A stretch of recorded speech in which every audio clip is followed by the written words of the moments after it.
I accidentally debunked a headline that's going viral in right-wing media, and what I found is extremely depressing.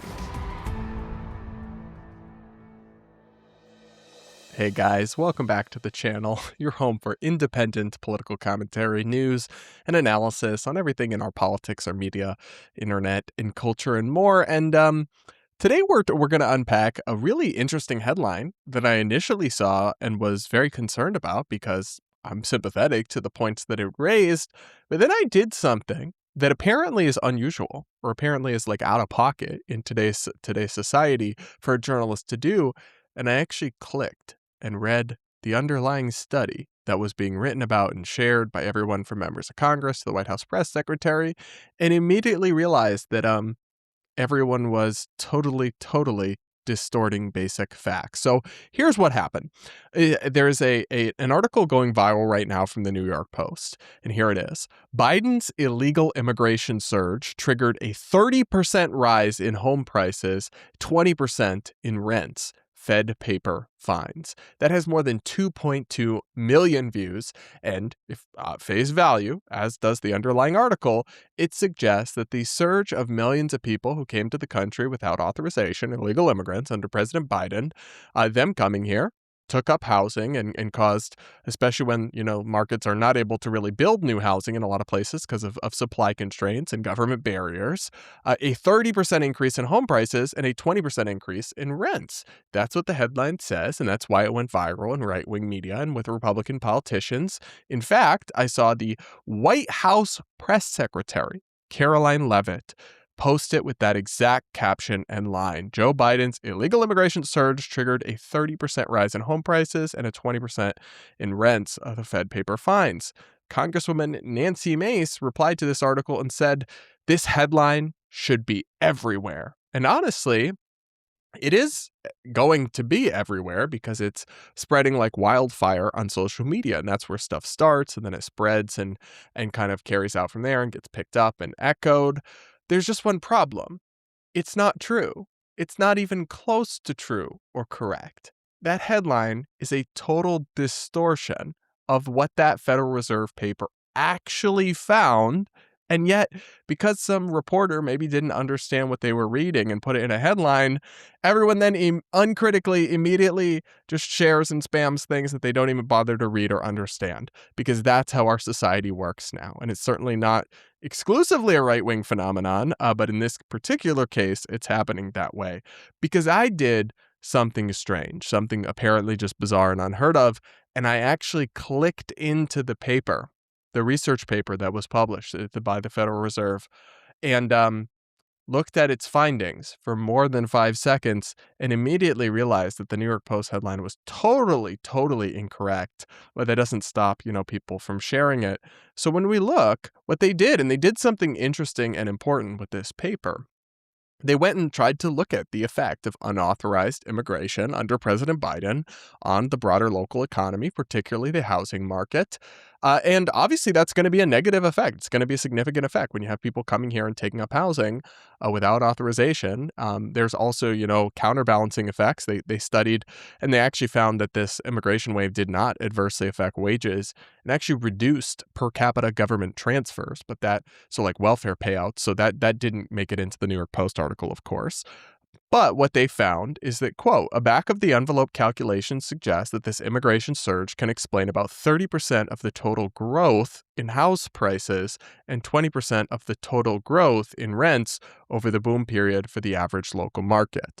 So that's where this confusion, where this total distortion comes in.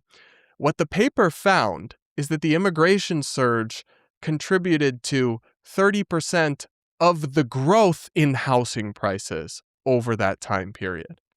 Not that it caused a 30% increase in housing prices. Let me try to give you an example of this. So say that you have a bag of coffee beans that cost $10, right?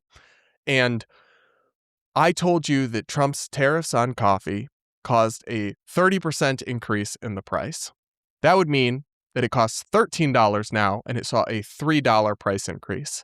However, that's a very different thing than if it contributed to 30% of a price increase.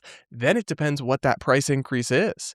If the price increase is only $1, then the tariffs only contributed to 30 cents of an increase. So it's a totally different statistic, right? And depending on what that underlying price increase is, that number could be totally, totally different. So they actually do this. They actually give you in this paper what the actual increase was. And here it is. When you do that analysis, they find that there was an implied overall effect of this immigration wave on house prices of 6.6% and on rents of 4.3%. So that's the actual number. 6.6% increase in house prices was caused by this. And on rents, it's 4.3%.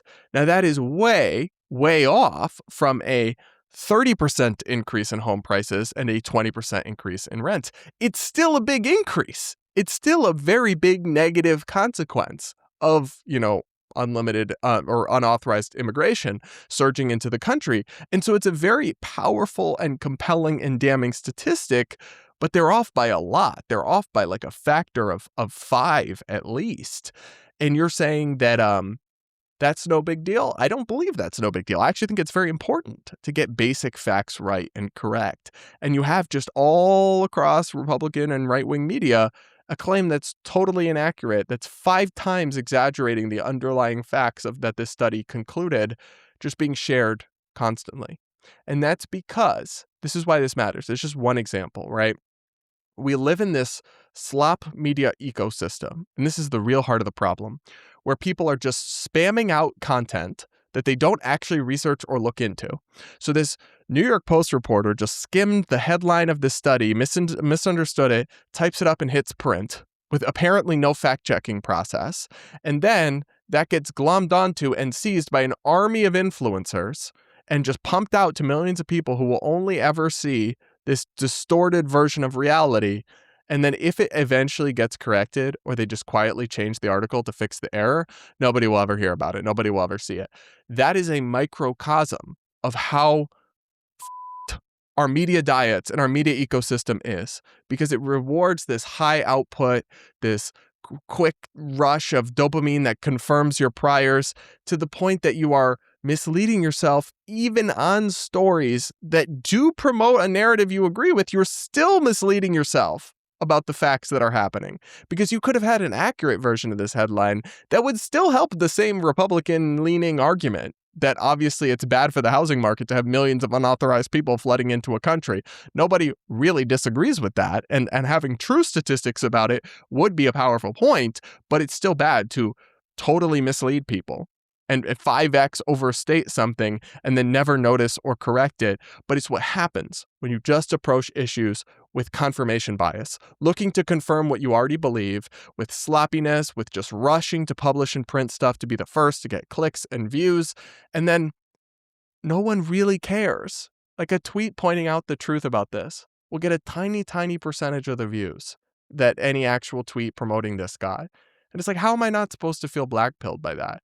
As somebody who's, a recovering journalist and I give commentary and opinion, but I'm fundamentally still, trying to always adhere to facts and get things right and own up to mistakes when I don't. I'm competing against people that don't give a single They will just share stuff to 3 million people on X, get a massive payout from Elon bucks, and literally not care that the thing they're sharing is not correct. But it will just get shared over and over again in the social media ecosystems. People will get all worked up rather than get appropriately worked up by the actual facts of a situation, and it will rinse and repeat. It's a very toxic cycle to me. And it's unfortunate that even it's one thing when it's cat turd doing it, it's like random X accounts sharing it, but it's extremely unfortunate that literal sitting members of Congress and White House Press Secretary Caroline Leavitt, who have teams of staff, still don't vet things before they share them and post them. They just hit share on X. Like, you actually have massive platforms and you're public officials, and you should probably do a little more due diligence than that. Not just, uncritically repeat everything or share everything you see. Yeah, that's actually bad. And same with the New York Post. I mean, listen, I share New York Post stories sometimes. They obviously do important and valuable reporting. But when you make sloppy mistakes like this and don't correct them, you're going to lose credibility and people are going to lose trust in you, and deservedly so. So I think it's it was funny to me because sometimes I set out to fact check or debunk things. That's really not what happened here. I was just curious. I'm like, oh, wow, that's a pretty damning finding. Let me click into that paper.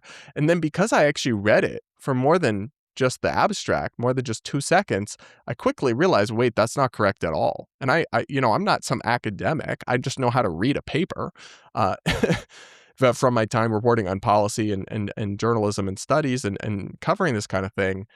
And yikes, yikes. Just very embarrassing to me to see this kind of thing spread. But I don't want you to think it's just a one-off example. This happens every single day. And I didn't set out to debunk or fact check this. I literally just looked into it for 5 seconds and then realized everyone was sharing something that is literally, factually not true or correct. These things are demoralizing to me. They're blackpilling to me. I don't know what else to tell you, that people are so gullible. And then more than anything, because mistakes happen. Don't get me wrong. I've made mistakes. Mistakes happen. The real problem is that there's really no incentive structure demanding or enforcing any kind of quality control or accountability. So the New York Post will not face any meaningful consequence or adverse reaction for this. The Republicans and the influencers who share this totally false statistic their audiences will not punish them in any way or stop clicking on them or stop rewarding them, because we're just, I guess, increasingly sliding towards just a post-truth social media environment. And that is a very dark place to be heading. That's my take. Sorry to demoralize y'all, but I did find this story interesting and I wanted to unpack it. So that'll be it from me for this one. Make sure to subscribe, do hit the like button. Do consider becoming a channel member if you do want to support me against, this crazy media ecosystem and try to support somebody who's just doing their best to be independent and honest. That's the best way to support me. Just hit the join button or the link in the description to become a channel member. I also do videos where I answer member comments and questions. So if you have something you want to pick my brain on, or a comment or a funny question or anything that you want to ask me, just become a channel member, then drop it in the comments down below. And with that, guys, we'll leave it there for now. And thanks for tuning in. We'll be back with more real soon.